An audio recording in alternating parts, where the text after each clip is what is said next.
Hey butterflies, it's your girl Pam. Today I'm coming to talk about the guilt of being a single mom.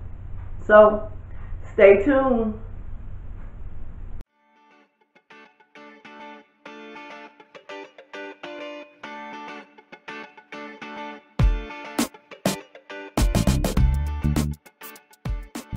So today I'm coming a little vulnerable. Um, Probably something that I've struggled with my entire time that I've been a mom, on and off throughout the years. That guilt of being a single mom, whether I made the right choice, um, did I do something wrong, um, and being able to accept the fact that this was the hand that I was dealt, and that I am strong enough to actually handle being a single mom, of course, with the help of God. But it's hard. It's a hard struggle. When things go on with your kids or even with you yourself, you don't have anybody to kind of really lean on. Both of my parents are deceased. I'm an only child. I do have, I had siblings that were my father's children, but they were much older than I was. So I kind of stand alone. So when it comes to my kids, I'm the one that they lean on. That struggle, that guilt of why their fathers are not in their lives. Husband number two and husband number three, for whatever their reasons are, and I have long forgiven them for their choices. I kind of look at it as their loss, because my girls are really, really awesome and they're super terrific and I love them. But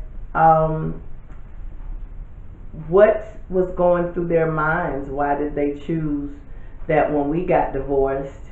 Why would they also sort of divorce their own children? People often always ask me, the first thing they ask me is whether or not the children's fathers are in their lives, and then the next thing, well, do you make them pay? Yes. Both of my children's fathers were on child support through the court. No, I did not play with that. I can't make you spend time with them.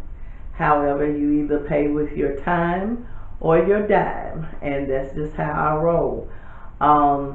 But for so many years, I tried to make excuses. My mother was very specific and very direct when she told me, these are the husbands and these are the fathers that you chose for your children. And so I was not allowed, even as an adult, to talk badly about my children's fathers. So what they've learned, for the most part, they've learned on their own. They've made their own decisions. My grown-up mess with their fathers had nothing to do with them.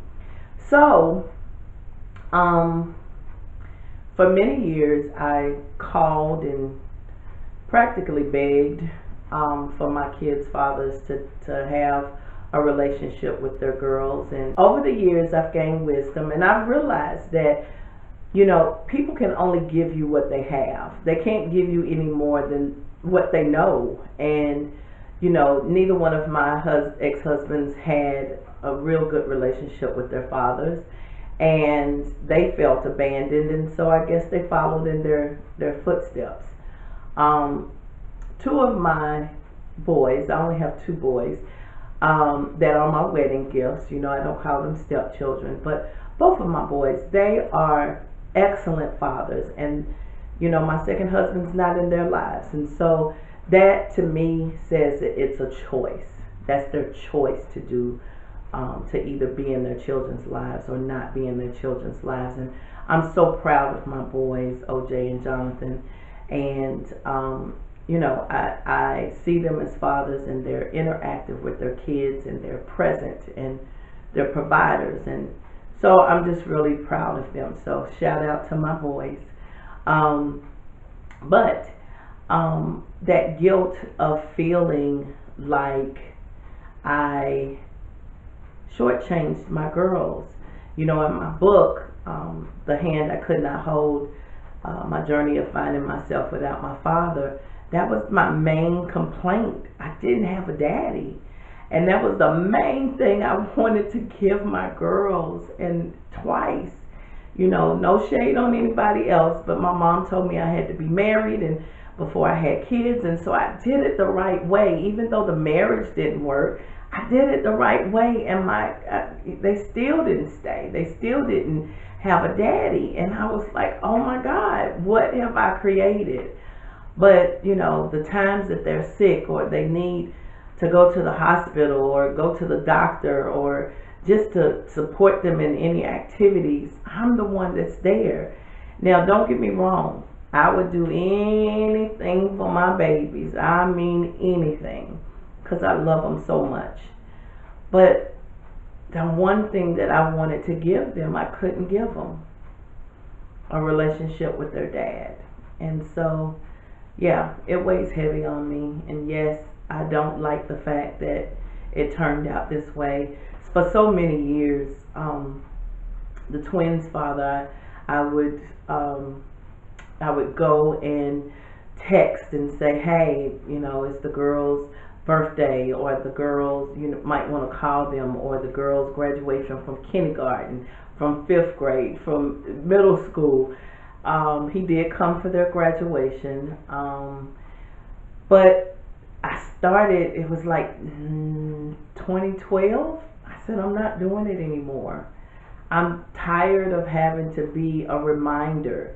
Their birthday comes the same time every year. Put it in your phone. You know, he's Facebook friends with them, and it pops up on your Facebook, and still no calls.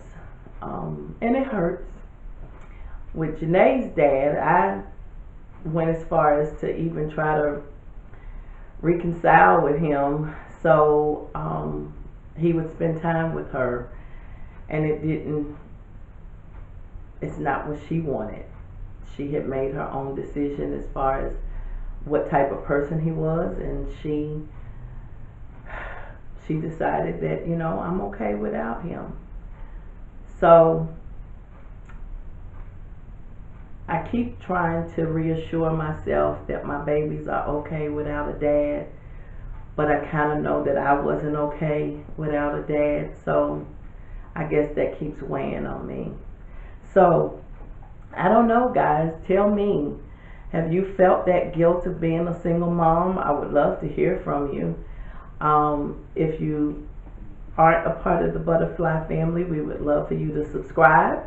If you like the video, please give it a thumbs up. And I would love to have your comments and see how you feel about being a single mom, and if you've ever felt any guilt about that. So, anyway, I love you, butterflies.